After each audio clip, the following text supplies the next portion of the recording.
Hey guys, today we're talking about Sonic Riders.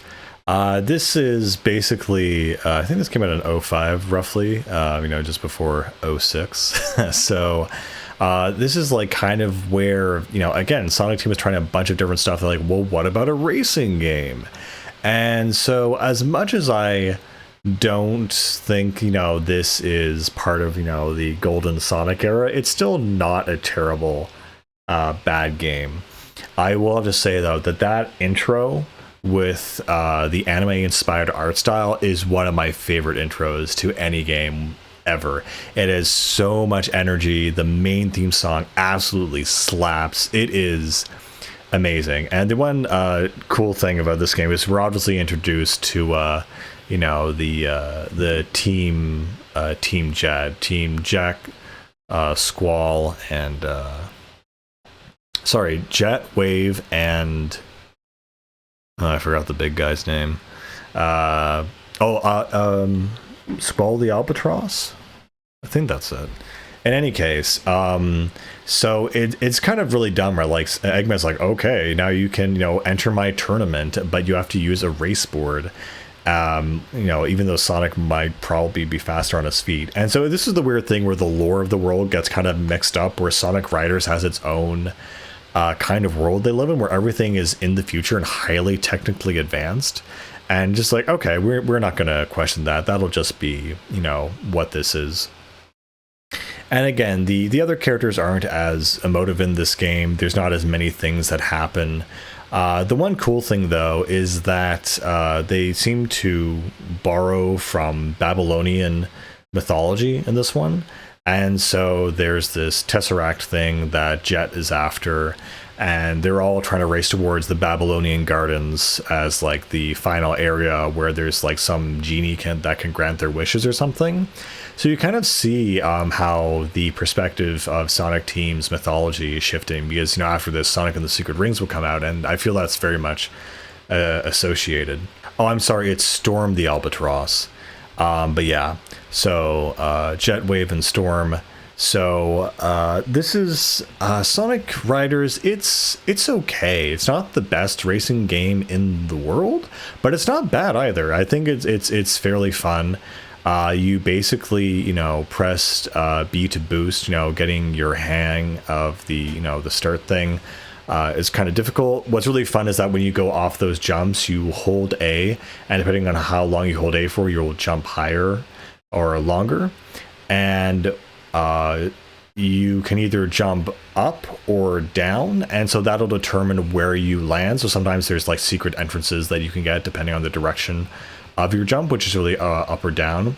When you boost, if you come across another character, you can actually hit them, and that will essentially act as like it'll damage them, steal some rings. The other way it works in this game, similar to Mario Kart, instead of coins, the rings you get determine how fast you go. There's also, you have an air gauge. So these boards or whatever, they run off air apparently. And so even if you're in the front of the pack, you can actually leave these air trails on the track, which other people can ride and basically catch up to you. So that's how they kind of balance it and make it fair, I guess. But I think it's a pretty cool technology, these air things. And the more tricks you pull off, the more air you get, the more boosts you get, the more air you get. And, using the air, you can boost and do other things with it.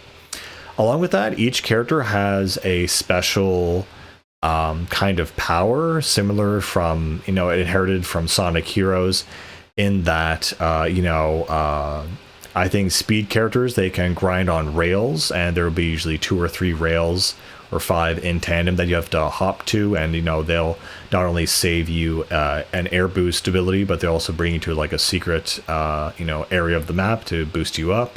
If you have flight type characters, they can take these ramps off where they can, fly through these hoops and boost and get shortcuts that way.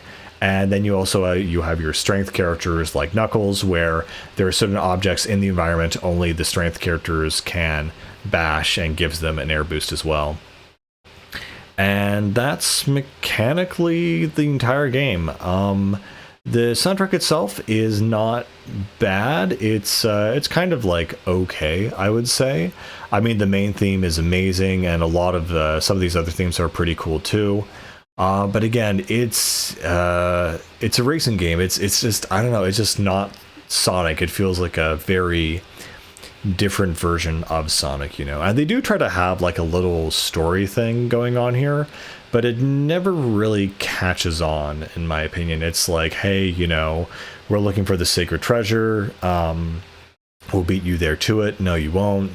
You know, we got the sacred treasure, then they steal it, and then the big bad comes out, and then they have to defeat it together. It's a very straight line Sonic game. There's really not a lot going on here.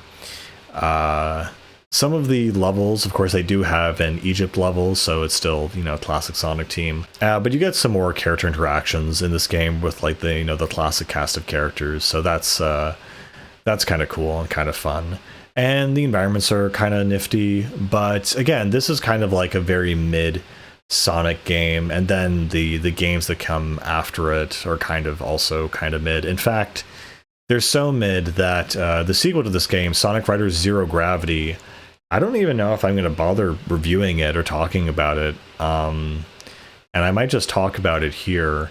That the sequel, it's on the Wii only, and it uses this thing where you have a 0G like turn thing. So when you have these really sharp turns, you activate this 0G thing where time almost slows down, and then you kind of, you know, get a boost around these corners.